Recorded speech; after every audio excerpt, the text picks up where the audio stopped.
kita mendengar tentang setiap orang yang percaya, yang terambil dari Roma pasal 1 ayat yang ke-16 ya. Ini saya udah kasih warna yang berbeda yang menjadi tema kita hari ini. Sebab aku, yaitu Rasul Paulus, mempunyai keyakinan yang kokoh dalam apa?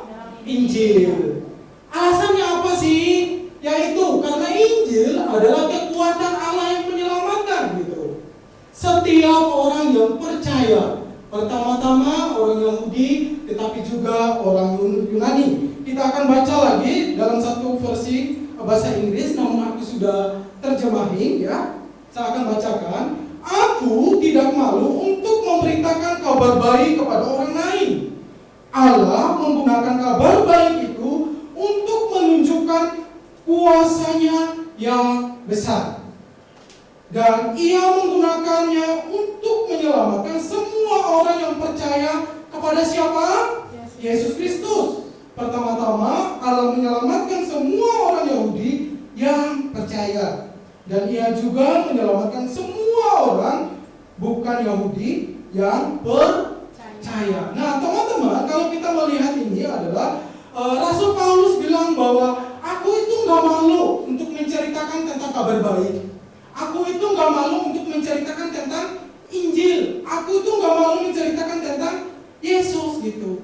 Karena apa? Rasul Paulus punya alasan yang sangat kuat, yaitu bahwa karena Injil itu adalah kekuatan Allah. Dan Injil yang adalah kekuatan Allah adalah menyelamatkan setiap orang yang percaya. Dan kali ini atau menurut Roma pasal 1 ayat 16 bahwa setiap orang yang percaya, di sini tidak disebutkan lagi bahwa hanya orang Yahudi, setiap orang Yahudi. Kalau zaman awal teman-teman, yang diselamatkan itu adalah bangsa Yahudi gitu, bangsa pilihan Allah, kekasihnya Allah gitu. Dan bahkan kalau kita baca di pasal lain dalam Roma bahwa sekalipun orang Yahudi itu membenci tentang Kristus, tetapi mereka tetap adalah kekasihnya Allah.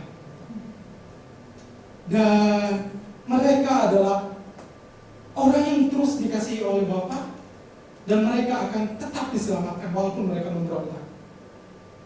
Dan setelah itu, oleh karena pemberontakan mereka, sehingga kita juga punya bagian gitu.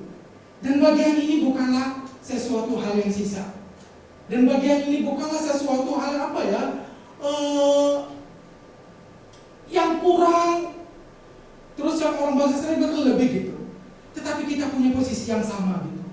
Kita menerima anugerah yang sama, kebaikan Tuhan yang sama, yaitu kita sama-sama diselamatkan. Dan yang diselamatkan kata Rasul Paulus adalah setiap mereka yang percaya gitu. Jadi kalau kita nggak percaya, otomatis pasti kita nggak akan diselamatkan gitu. Tetapi bersyukur hari ini teman-teman semuanya, kalau kalian hadir di tempat ini, saya yakin dan percaya kalian adalah orang yang sudah percaya Yesus. Amin. Dan kita harus yakin dan percaya, saya percaya Yesus karena saya menerima anugerah Allah. Amin. Amin. Ya, harus amin. Kalau enggak, kita akan jatuh dalam dosa kesombongan gitu. Oh, saya mau kok sehingga saya mau datang di tempat ini gitu. Tetapi pada dasarnya adalah semuanya dikerjakan oleh Yesus. Itulah sebabnya dikatakan bahwa keselamatan itu adalah anugerah gitu. Jadi teman-teman semua, jadi sekarang sudah tidak ada lagi yang namanya perbedaan suku bangsa gitu. Sudah tidak ada lagi gitu. Mau kamu itu bukan orang Yahudi, mau kamu itu orang Yahudi, asalkan kita percaya Yesus, yakin kita pasti selamat. Amin. Ya, pasti kita selamat itu. Jadi di sini Tuhan tidak ini lagi bahwa hanya orang ini yang diselamatkan, enggak gitu. Tetapi semua orang, ya termasuk kita yang bukan orang Yahudi, kalau kita percaya Yesus, kita akan diselamatkan oleh Yesus ya. Karena firman Tuhan mengatakan sudah tidak ada perbedaan lagi di dalam Yesus Kristus gitu. Karena Yesus Kristus sudah memutuskan semuanya yang membedakan kita gitu, sehingga kita semua punya hak yang sama di dalam Yesus, yaitu menerima anugerah keselamatan. Jadi oleh karena itu teman-teman, Setiap orang yang percaya Yesus, ya, setiap orang yang mengikut Kristus, Roma pasal 10 ayat yang ke-9 sampai ayat yang ke-12 mengatakan demikian gitu. Sebab jika kamu mengaku dengan mulutmu bahwa Yesus adalah Tuhan dan percaya dalam hatimu bahwa Allah telah membangkitkan Dia dari antara orang mati, maka kamu akan diselamatkan. Ya, di sini ada kata mengaku dan ada kata percaya. Ini adalah satu paket yang tidak bisa dipisahkan gitu. Gak bisa kita bilang, aku hanya mau percaya dalam hati tapi aku gak mau mengakui Yesus. Aku hanya mau mengakui Yesus tapi gak mau percaya dalam hati. Gak bisa. Ini bagaikan uang logam punya dua sisi. Ya, satu sisi ada namanya lambang negaranya, satu sisi ada namanya lambang nilai mata uangnya gitu. Kalau cuma setengah gak akan berlaku gitu. Demikian juga dengan kita. Jadi saya baca satu kali lagi ya. Sebab jika kamu mengaku dengan mulutmu bahwa Yesus adalah Tuhan dan percaya dalam hatimu bahwa Ia telah membangkitkan Dia dari antara orang mati, maka kamu akan diselamatkan. Ayat yang selanjutnya. Karena dengan hati orang percaya dan dibenarkan, dan dengan mulut orang mengaku dan diselamatkan. Karena kitab suci berkata, barang siapa percaya kepada Dia tidak akan dipermalukan gitu. Wow, ya, ini adalah satu hal yang menghibur bagi setiap kita gitu. Kemudian ayat yang ke-12, sebab tidak ada perbedaan antara orang Yahudi dan orang Yunani, karena Allah yang satu itu adalah Tuhan dari semua orang. Jadi ini ayat semakin meneguhkan kita bahwa tidak ada lagi yang namanya perbedaan. Jadi keselamatan itu bukan hanya untuk orang Yahudi lagi, tetapi bagi semua orang yang percaya kepadanya. Kayak bagi semua orang yang berseru kepadanya. Jadi teman-teman, kalau saya menyimpulkan Roma pasal 10 ayat ke-12, bahwa setiap orang yang percaya kepada Yesus, yang pertama harus mengakui Yesus sebagai Tuhan dan Juru Selamatnya. Jadi setiap orang yang percaya kepada Tuhan Yesus harus apa? Mengakui. Mengakui itu lewat apa? Lewat perkataan kita gitu. Jadi setiap orang harus mengakui Yesus. Gak peduli kondisinya seperti apa, gak peduli dimanapun kita berada. Kalau Anda dan saya percaya Yesus, mau tidak mau, suka atau tidak suka, Anda dan saya harus mengakui Dia. Gak peduli dimanapun kita berada, dan gak peduli apapun kondisinya, mencekangkah atau apakah gitu, gak peduli. Kalau Anda adalah orang percaya, kalau Anda dan saya adalah orang percaya, maka kita akan mengakui Dia. Jadi itu yang disebut dengan Rasul Paulus, saya tidak malu. Atau dalam terjemahan barunya, saya punya keyakinan yang kokoh terhadap apa? Kabar baik, terhadap Injil, terhadap Yesus. Karena kabar baik itu menyelamatkan orang yang berdosa. Jadi teman-teman, ya teman-teman, dimanapun Anda berada, jangan malu memperlihatkan identitasmu. Jangan malu memperkatakan siapa Tuhanmu gitu. Suatu hari saya mendengar kesaksian dari seorang orang tua daripada anak tunggas. Dia bilang begini, Bill, saya ya ketika saya dengar firman Tuhan tentang jangan malu, saya ngajarin anak saya gitu. Saya bilang sama anak saya, kalau kamu contohnya disuruh berdoa, disuruh perkenalkan nama, kamu gak boleh malu gitu. Berdoa, sebut nama Tuhan Yesus kalau disuruh berdoa. Dan kalau ditanya, ya kamu kalau ditanya kamu agamanya apa, bilang aja saya agamanya Kristen, saya percaya Tuhan Yesus. Kamu gak usah malu gitu. Waktu saya dengar begini dari cerita orang tua anak tunggas ini, saya bilang bahwa wow, imagine luar biasa. Ini adalah pekerjaan Roh Kudus. Bagaimana orang tua yang dengar firman Tuhan, ngerti firman Tuhan, bisa mau ngajarin anaknya seperti itu. Jadi teman-teman, sama dengan kita juga, ya. Apalagi kita udah gede, dan saya rasa kita juga udah ngerti gitu. Dan saya rasa juga kalian adalah orang-orang percaya. Jadi dimanapun kalian berada, jangan malu untuk kasih tahu siapa kamu, siapa Tuhan kamu gitu. Ya. Baik itu di tempat pekerjaan, pertemanan, sekolah gitu ya. Kamu tahu nggak agama kita di seberang? Kalau kita tanya, apa kabarnya? Alhamdulillah, tanpa ragu teman-teman gitu. Jadi kalau kamu ditanya, apa kabarnya? Puji Tuhan, Tuhan Yesus baik. Jangan mau kalah sama mereka ya. Karena Tuhan kamu adalah Tuhan yang menyelamatkan. Jadi oleh karena itu, perkatakan gitu, dimanapun kamu berada gitu ya. Jadi jangan malu untuk mengakui atau memperkatakan Yesus dimanapun orang berada. Karena salah satu identitas orang Kristen adalah mengakui Yesus bahwa Yesus adalah Tuhan dan Juru Selamat. Jadi gak usah malu ya, gak usah malu ya. Jadi gak usah takut, gak usah malu, tetapi perkatakan. Kalau seandainya itu ada rasa malu, perkatakan, bilang sama Roh Kudus, Roh Kudus, kok aku mau malu? Tolong aku, berikan aku keberanian, biar aku mau memperkatakan ini. Sehingga teman-teman, ketika teman-teman merasa malu, tanpa kalian minta sama Roh Kudus, nanti isi iblis itu akan kompor-kompori. Oh, ayo, coba kamu berani. Nanti kamu tuh diapain sama teman-teman kamu? Kamu diapain sama atasan kamu gitu? Kamu mau dipecat? Kamu mau diturunin jabatan? Kamu mau dijauhi oleh teman-teman kamu?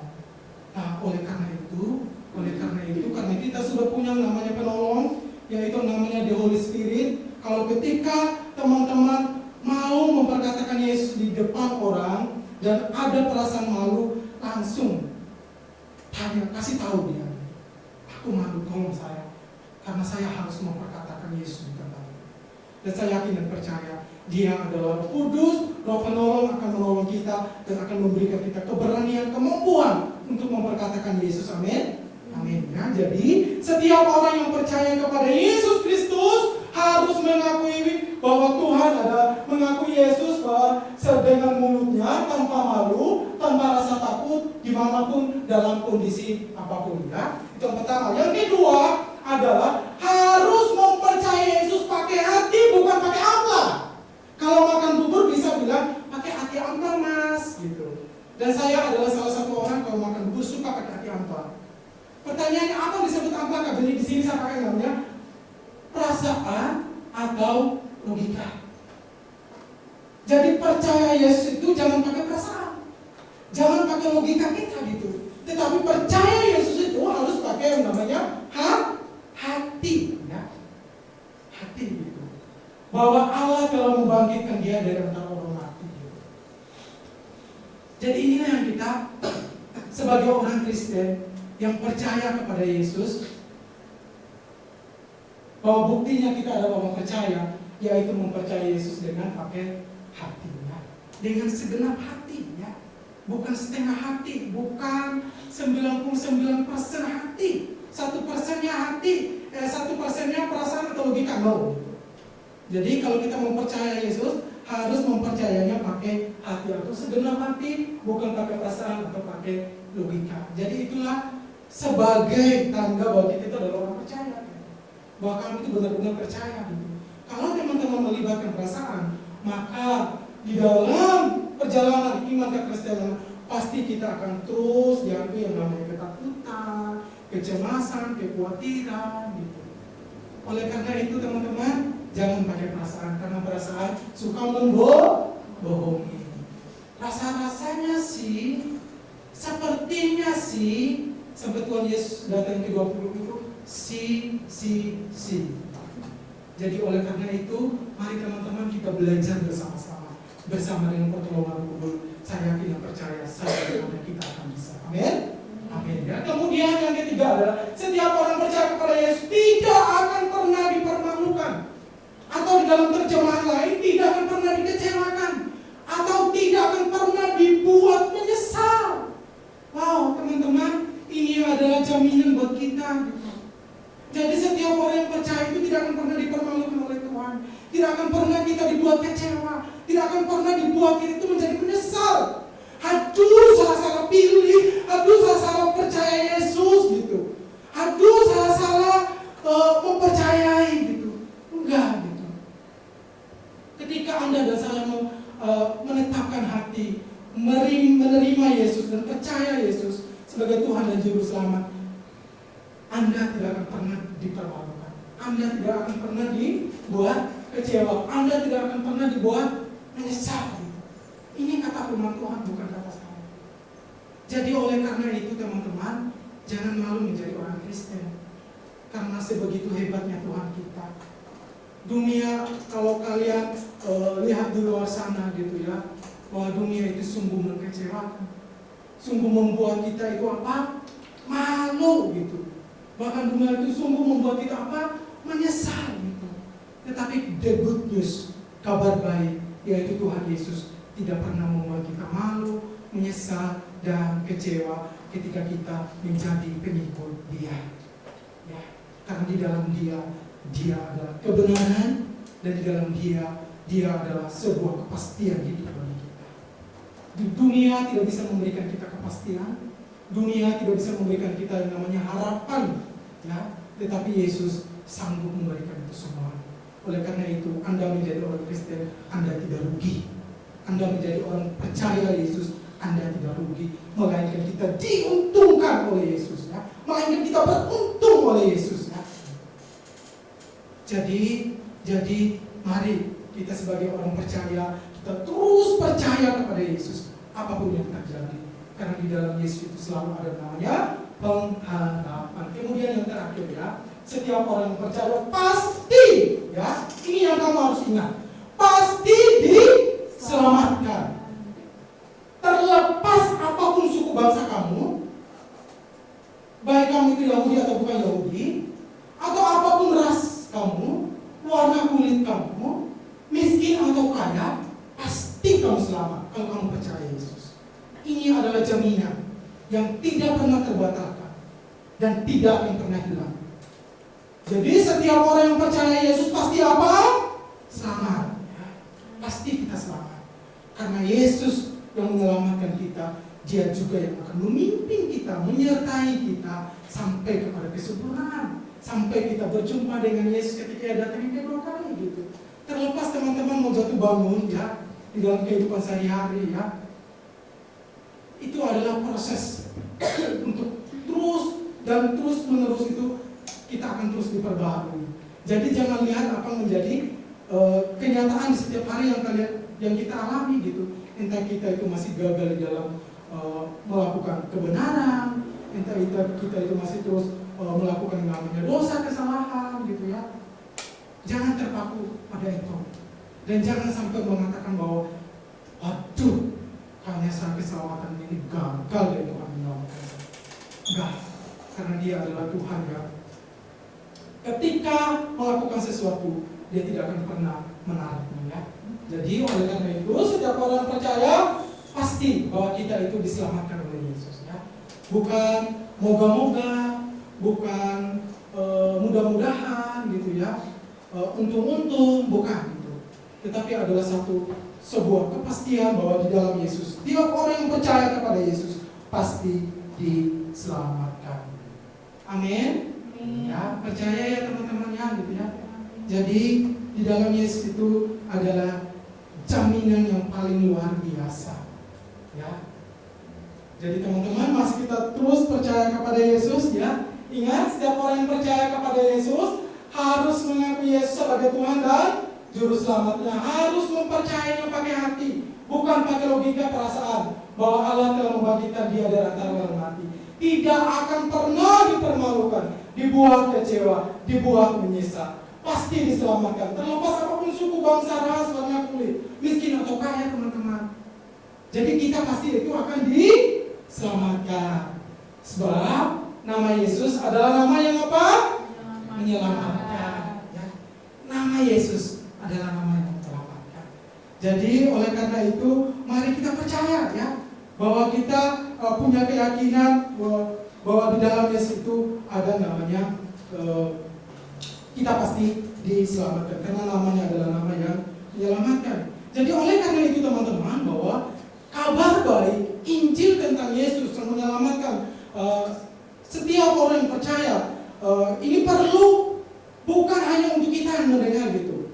Jadi bukan hanya sampai kepada kita, perlu untuk dikumandangkan kepada orang lain, perlu disampaikan juga kepada orang lain gitu. Karena orang lain juga itu butuh yang namanya Yesus gitu. Dan orang lain itu juga perlu dengar yang namanya Injil gitu. Oleh karena itu, kabar baik yang menyelamatkan dapat tersampaikan ke semua orang dan mereka percaya dan diselamatkan. Roma 10 ayat 13 sampai dengan ayat yang ke-15 mengatakan demikian ya. Sebab barang siapa yang berseru kepada nama Tuhan akan apa? Diselamatkan. Ayat yang selanjutnya.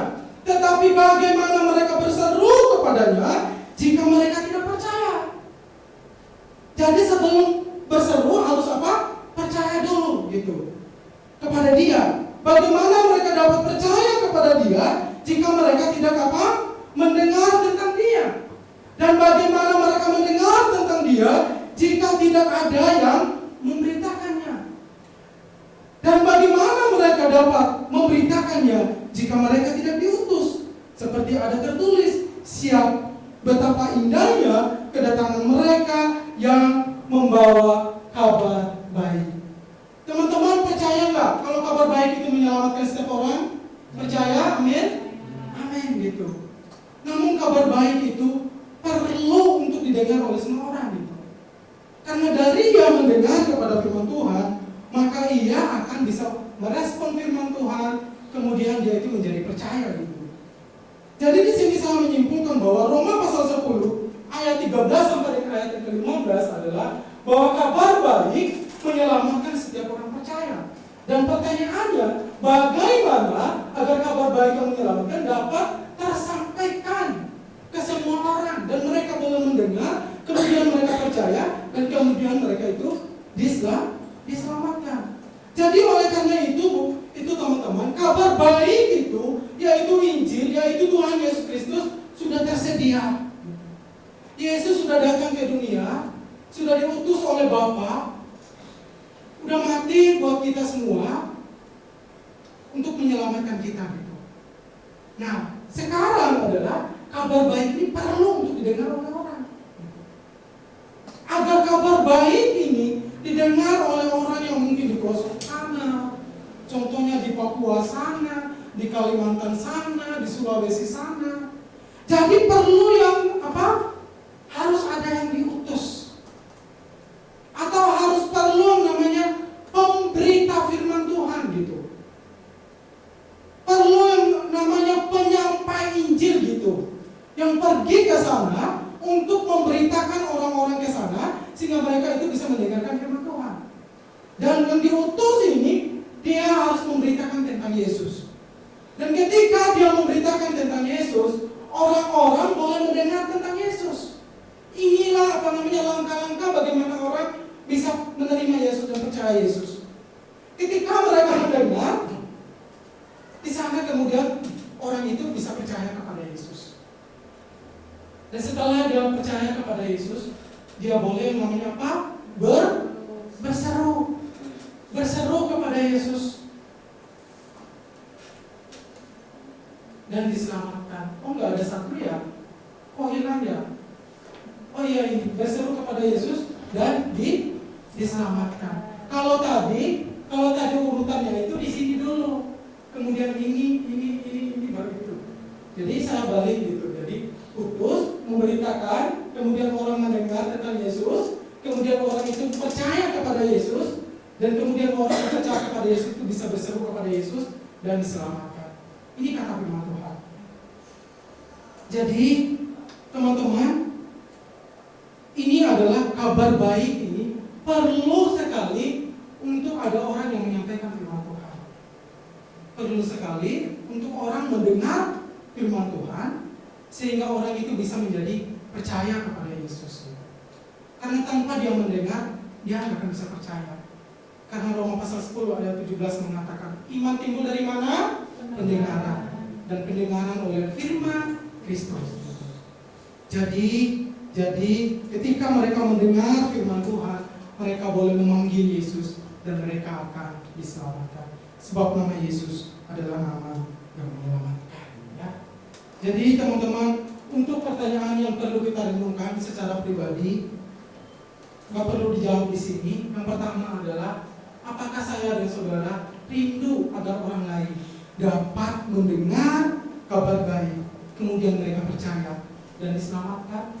Punya nggak kerinduan untuk orang lain supaya mereka juga bisa mendengar Injil seperti kita, sehingga mereka boleh merespon, kemudian mereka diselamatkan? Kemudian yang kedua, apakah saya dan saudara mau dan siap untuk memberitakan kabar baik agar orang lain juga menjadi percaya kepada Yesus? Ini adalah pertanyaan yang perlu kita renungkan secara pribadi, ya, dan minta Roh Kudus itu. Tanya pada diri, Tuhan, selama ini saya punya kerinduan gak ya buat orang lain? Punya kerinduan gak ya untuk menyampaikan firman Tuhan? Punya kerinduan gak ya untuk melangkah memberitakan Injil? Gitu.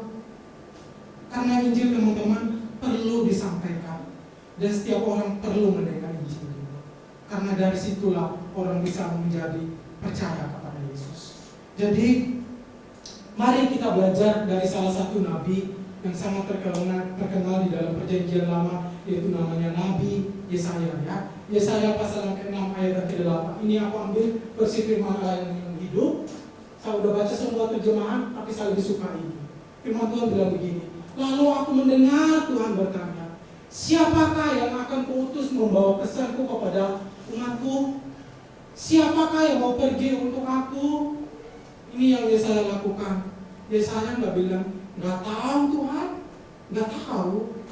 Yesaya mengatakan, aku menjawab, Tuhan, aku mau, utuslah aku.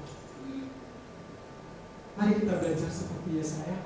Jikalau hari-hari ini, teman-teman, kalian punya kerinduan terhadap orang lain agar mereka juga mendengar firman Tuhan dan mereka juga menjadi percaya dan diselamatkan, dan kalian punya namanya kemauan untuk memberitakan Injil, tetapi masih terbatas di dalam gimana ya gitu ya, datang sama Yesus supaya Yesus teguhkan kemauan itu, kerinduan itu, sehingga kerinduan dan kemauan itu tidak hanya sekedar kerinduan, tetapi bukan hanya sekedar kemauan, tetapi bagaimana itu menjadi sebuah tindakan praktek melangkah untuk memberitakan Injil. Ya. Dan saya yakin dan percaya pasti kita semua di sini rindu agar orang lain mendengar firman Tuhan, betul? Pasti kita rindu. Dan pasti juga kita rindu untuk kita menyampaikan firman Tuhan. Gitu. Kalau teman-teman masih dalam keterbatasan, nggak usah takut, nggak usah khawatir. Kita punya yang namanya Roh Penolong. Gitu. Pertanyaannya Kak Billy, di mana kita harus memberitakan Injil? Dan siapa yang harus memberitakan Injil, Kak Billy? Gitu. Apakah mereka orang-orang yang ada di Papua, Pak di sana? Apakah saya harus pergi ke sana untuk memberitakan Injil? Itu yang disebut dengan pemberita Injil. Teman-teman, kalau kalian punya panggilan yang Tuhan taruh di hati kamu, melangkahlah gitu, biar ketemu dengan KKB di sana. Kalau mereka menembak Anda dengan peluru, kalian tembak mereka dengan nama Yesus, sehingga mereka jatuh pingsan, tersungkur, mereka bertobat, sehingga mereka juga diselamatkan. Jadi, terus apalagi Kak Billy? Itu kalau memberitakan Injil di mana gitu? Sebenarnya teman-teman, memberitakan Injil itu nggak harus keluar ke daerah-daerah terpencil, nggak harus. Dimanapun Anda berada, di sana adalah tempat terbaik untuk Anda memberitakan Injil. Nggak usah pikir yang jauh-jauh, nggak usah mikirin yang rumit-rumit gitu. Di dalam keluarga Anda di sana kita bisa memberitakan Injil loh. Beritakan Injil kepada papa mama kita, saudara kita, atau suster yang tukang masak di rumah. Kalau kalian punya suster tukang masak, di sana kalian bisa memberitakan Injil. Di sekolah kalian bisa memberitakan Injil. Atau di tempat kerja kalian bisa memberitakan Injil. Jadi memberitakan Injil itu bukan perkara harus ke tempat terpencil. Tetapi kalau saudara dan Anda punya panggilan di sana, kenapa tidak? Oleh karena itu, teman-teman, gak ada alasan untuk kita gak mau memberitakan Injil, ya. Karena memberitakan Injil itu gak harus pergi jauh-jauh. Dimanapun kita berada, di sanalah tempat kita memberitakan Injil, ya. Jadi oleh karena itu, kalau itu kondisi tempat di mana Anda berada itu sulit, rumit, minta pertolongan Roh Kudus. Sehingga suatu waktu, suatu momen yang tepat yang Roh Kudus kasih tahu, Anda bisa memberitakan Yesus. Jadi memberitakan Injil di mana saja, ya. Termasuk Anda sendiri perlu dengar Injil. Sekalipun Anda dan saya sudah menjadi orang yang percaya.